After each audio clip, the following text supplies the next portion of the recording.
Gledate Gorenjska poročila na GIF TV. Na predlog hospica ste bili odlikovani 24. junija v predsedniški palači v Ljubljani. Mira Stušek, in seveda to vaše odlikovanje je za vaše življenjsko delo in za delo prostovoljstva v hospicu. Ja, seveda to bi bilo premalo, teh 21 let dela v hospicu, zato so upoštevali delo tudi pri Rdečem križu in že delo, ko sem delala z otroki, ker sem bila sicer zaposlena v šoli, ampak sem mnogo prostovoljnih ur naredila v različnih dejavnostih za učence.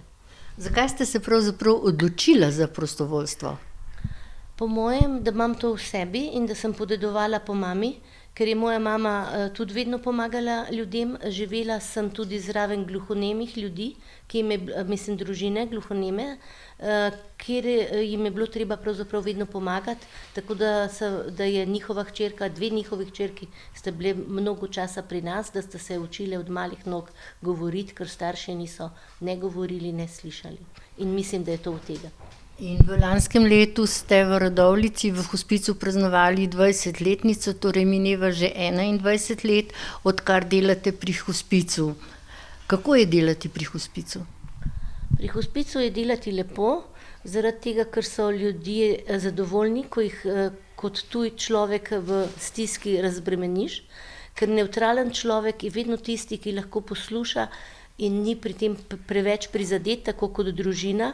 Zato je pravzaprav za tistega, ki je v stiski zaradi umiranja, zaradi bolezni, svojca, žalujočega, je vedno lažje zaupati tujemu kot domačemu, ker ga s tem ne prizadene. In zato mislim, da je to lepo, ko nekoga razbremeniš kakšne stiske. Kako začnete pogovor z nekom, ki prihaja v hospic? To je vedno drugače, zaradi tega, ker so tudi bolniki ali pa svojci drugačni. Včasih želijo vedeti, kaj bom jim nudila, včasih to že vedo, včasih sploh ni treba govoriti, ker govorijo sami. Veliko je pa vreden tudi samo molk, kar je pa najtežje, ker ljudje smo storilnostno naravnani in mislimo, da moramo z besedami ali pa z dejanji nekaj početi, ampak važno je tudi, da dajemo samo prisotnost nekomu, ki je osamljen. Kaj vse zavisi od tega? Je to ženska, je to moški, je to celo otrok? Koga je najtežje pravzaprav potolažiti? Ko vstopimo mi, so navadno že nekako sprijaznjeni ljudje s svojim stanjem in ne vem koga, otroka še nikoli nisem spremljala, pa tudi ne pravega mladostnika. Najmlajši moj je bil, ki sem ga spremljala, je bil star 42 let in nekoč pred tem je bil moj učenec in me je zelo z veseljem sprejel, ko sem prišla tja. Tako da to sploh ni bilo tako težko, da bi rekla, da je to težje, ker je bil mlad, kot pa recimo pri starejšem človeku. Ni razlike pravzaprav, ker so nekako že sprijaznjeni, ko mi pridemo. Kaj pa za vas pomeni priznanje za življenjsko delo na bazi Republike Slovenije? Ja, to nagrado, ki sem jo prejela, najvišjo v Republiki, mi pomeni veliko, zato ker nisem verjela, da jaz toliko delam kot drugi ljudje.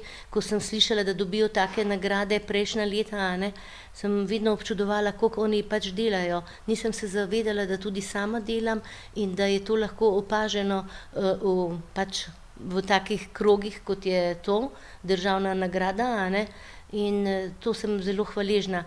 Pomeni mi pa veliko tudi zaradi promocije hospica, kajti želimo, da smo čim bolj znani, da ljudje slišijo o nas in da jim lahko pomagamo.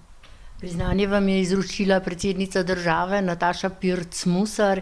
In kakšne so bile besede ob tem, ko vam je izročila to priznanje iz njenih ust? Ja, čisto preproste, ker ona je preprosta ženska. Ona se zna spustiti na vsako raven človeka, tako da mislim, da so bile popolnoma preproste, iskrene čestitke in objem. Iskrene čestitke tudi v imenu gledalk in gledalcev Gorenjske televizije in hvala lepa, ker ste si vzeli čas za nas. Hvala vam, da ste prišli in si tudi vi vzeli čas, da naredimo promocijo ne samo te nagrade, ampak tudi hospica. In vabljeni novi prostovoljci, vedno jih želimo imeti več.